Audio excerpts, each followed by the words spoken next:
tuig sa kahayag ug grasya. Usa ka matahom nga sinugdanan. Karong gabyo na ang kalibutan muhunong, alang sa babae nga matarong ug putli ang kasing-kasing. Tan-awa Mama Virgi, ang mga naong nga masanag, ang imong mga anak nagbarog nga malipayon, naligo sa imong gugma ug kahayag.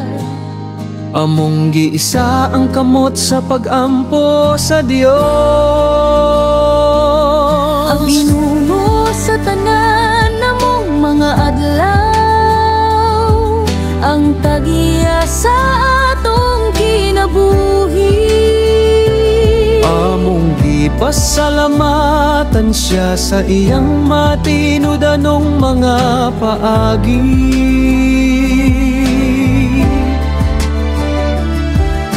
Maban ni Roberto sa imong kiliran, ang kalipay dili gyud matapos. Hinaot hatagan ka niya og taas nga kinabuhi ug abunda nga kaalam, upunon ang imong kalag sa kalinaw. Malipayong ika-16 nga adlayong natawhan, Mama Virgi, gihigugma ka na mo. Kining talagsaon nga higayon, ang iyang dakong pagkamatinud, anon nagtanaw. Among gipasidunggan ang imong dakong kalig ug dungog, ang imong espiritu sa malumong nga grasya. Panalangginan ka sa Ginoo ug bantayan ka, hinining matahom nga dapit. Sila Mike, Jeffrey ug RG, nagpasalamat sila sa imong paagi. Ang imong walay katapusan nga gugma ug pagamuman nagdala og kalipay matag adlaw. Hihigugma kanila Chelin ug namigitigum mo kaming tanan. Ang imong paglahutay ug sakripisyo nagupot nining pamilya nga hugot sa kahangturan.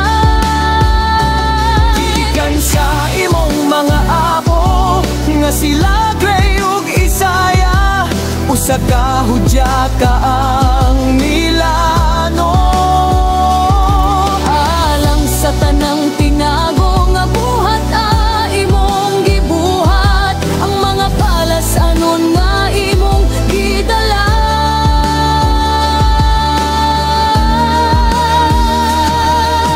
Among gipangayo ang dakong pagkaluoy sa Dios, nga bag-o matag buntag.